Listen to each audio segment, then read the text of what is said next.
नमस्कार, कैसे हैं आप लोग। बिहार एएनएम 10-7-9 में क्या अपडेट्स है, कब तक जजमेंट आ जाएगा, ये जो सवाल है आप लोगों से बार बार पूछा जा रहा है।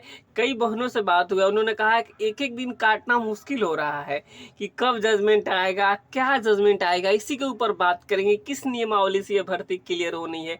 और जो संविदा वाली हमारी बहनें हैं जो पहले से कार्यरत है, उनको भी कोई बाहर नहीं कर रहा है। इसको लेकर क्या अपडेट है। बीटीएससी के द्वारा भी एलपीए किया गया था, इसके बाद एक और 402 एलपीए किया गया, बहुत सारा इसमें एलपीए हुआ है जो है जजमेंट को रिजर्व कर लिया गया है। पूरी जानकारी आपको इस वीडियो में देने वाले हैं।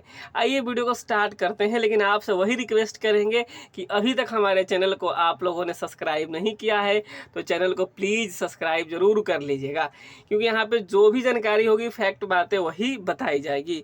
सबसे पहले हम बात करते हैं कि जो है कब तक आएगा जजमेंट।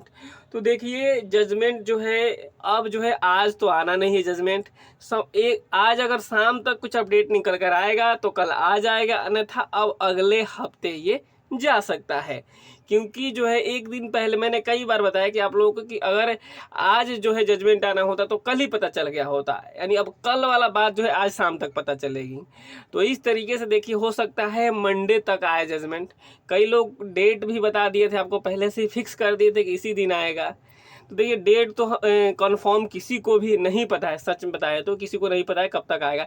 लेकिन जो टाइम बाउंडेशन होता है, टाइम लिमिटेशन होता है, 2 हफ्ते के अंदर अंदर आ जाता है, अमूमन आ जाता है। क्योंकि पिछली बार भी आपको पता है कि आ गया था।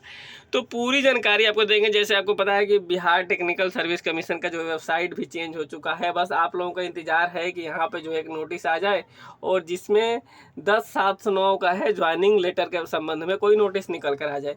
इसी का इंतजार है। हम लोग भी चेक करते रहते हैं बीटीएससी की तरफ से कोई अपडेट आए, या फिर जो है कोर्ट का भी हम लोग देखते रहते हैं कि कब जो है अगला जजमेंट का टाइम जो है फिक्स कर दिया जाए कि इस समय इस दिन जजमेंट आएगा। तो अब तक कोई अपडेट निकल कर आया नहीं है जजमेंट को लेकर के। और 402 एलपीए किया गया था, इसको लेकर भी जो संशय बना हुआ था, तो ये आप लोग इसको लेकर टेंशन नहीं लीजिए, इससे कुछ होने वाला है नहीं। क्योंकि जजमेंट अब आकर ही रहेगा, क्योंकि सब कुछ रिजर्व हो चुका है।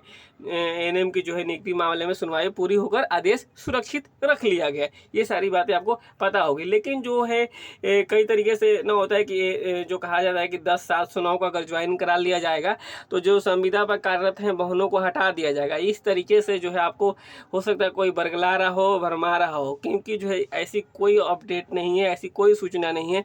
और आपको पता है बिहार में एक बार जो कॉन्ट्रेक्चुअल या संविदा पर लग जाता है ना, वो सालों साल और ज़िंदगी भर की नौकरी हो जाती है। वो इसमें सुविधाएं जरूर कम मिलती है, सैलरी कम मिलती है, लेकिन नौकरी से हटाना जो है इतना आसान नहीं होता है। और जो है आपको पता है कि इतनी अभी भी जो है 10/7/9 के बाद भी बहुत सारे एएनएम बहनों की अभी ज़रूरत है। तो किसी को कोई हटाने नहीं जा रहा है, तो इसको लेकर भी कोई परेशान होने की बात नहीं है। जो पहले से काम कर रहे हैं वो काम करते रहेंगे, और नई बहाली भी आएगी ही आएगी। क्योंकि अभी आपने देखा कि जो शिक्षक पहले से काम कर रहे थे संविदा पर, एक तरीके से उन्हें भी कहेंगे, जो शिक्षा मित्र थे, एज ए शिक्षा मित्र, उसके बाद बीपीएससी ने लाखों लाख की बहाली निकाली। क्या हटाया गया पुराने वालों को? उनको भी एग्जाम्स लेके उनको भी राज्यकर्मी का दर्जा दिया जा रहा है सक्षमता परीक्षा को। तो संविदा वाली बहनों के साथ भविष्य में इस तरीके की चीज़ें हो सकती है, ऐसी संभावना है। गारंटी नहीं है, लेकिन संभावना है कि इस तरीके से भी किया जा सकता है अगर सरकार चाहे तो ये वाली कोई हटाने वाली कोई बात नहीं है। आप लोग काम करते रहेंगे, इसको लेकर ये अपडेट है। अब मैंने बता दिया कि जजमेंट कब तक आएगा। संभव तो देखिए अब इसमें कुछ कहा नहीं जा सकता है। और किस नियमावली पे आएगा, ये जो चीज़ें हैं ना, इस चीज़ को लेकर के अलग अलग अलग अलग लोगों की अलग अलग राय है। कुछ लोग कहते हैं कि क्वालिफाइड वालों का होगा, कुछ लोग कहते हैं 2018 के हिसाब से होगा। लेकिन मेरे हिसाब से जो है मेरा अपना निजी मत है कि जो है क्वालिफाइड वालों का होना चाहिए, चाहे वो जो भी क्वालिफाई किया हो, चाहे वो हमारी संविदा वाली बहन हो, चाहे वो फ्रेशर हो, हायर डिग्री वाली हो, कोई भी हो। मेरे हिसाब से मेरा अपना ये निजी मत है कि जो है क्वालिफाइड वालों का होना चाहिए।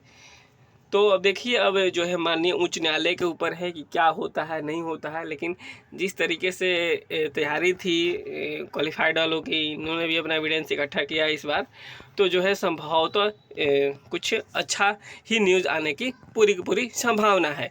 तो अब देखिए 1-2 दिन में जो है स्थिति और क्लियर हो जाएगी कि क्या होना है नहीं होना है। और जो है मैं फिर एक बार वही रिक्वेस्ट करूँगा कि इस चीज़ को यहीं पे ख़त्म किया जाएगा, इस भर्ती को, और जो जल्दी से जल्दी ज्वाइनिंग प्रोसेस का जो है इसमें आगे मामला बढ़ जाएगा। अगर सरकार चाहेगी तो अगर क्वालिफाइड वालों के पक्ष में आ जाएगा ना तो बहुत ही जल्दी ज्वाइनिंग हो जाएगी, क्योंकि जो है सब कुछ ओके हो रखा है, बस एक मेरिट लिस्ट बनाना है। क्योंकि पता है 8,791 के आसपास ही अप्रॉक्स जो है उतने ही कैंडिडेट पास आउट हुए हैं 10,709 में। तो लगभग ज्वाइनिंग सबकी हो जाएगी अगर कैटेगरी में ज़्यादा लोग नहीं होते हैं तो। क्योंकि जो है जनरल की जो है सीटें हैं वो जनरल में ही काउंट की जाएगी। अगर ओबीसी की सीटें ओबीसी, यानी ओबीसी में ईबीसी को नहीं शामिल किया जा सकता है, ना ही ईबीसी को ओबीसी में, एससी को एसटी में नहीं, एसटी को एससी में नहीं, यानी जो जिस कैटेगरी में आता है उसी कैटेगरी में उसका रिजल्ट होगा।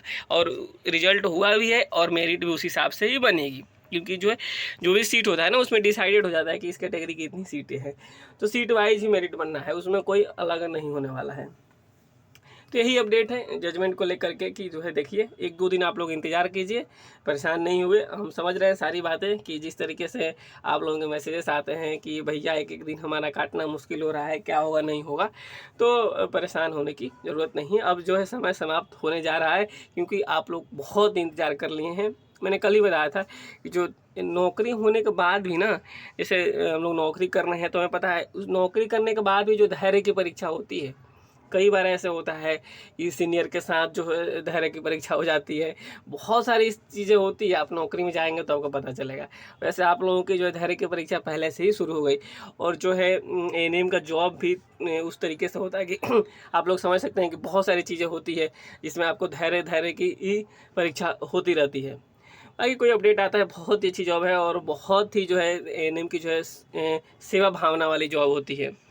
तो देखिए क्या होता है नहीं होता है, जो भी होगा आप लोगों को बताया जाएगा। आप लोग हमसे जुड़े रहिए, चैनल को आप लोग सब्सक्राइब कर लीजिए और वीडियो को ज़रूर शेयर कीजिएगा। मिलते हैं आपसे अगली वीडियो में, तब तक के लिए नमस्कार, धन्यवाद।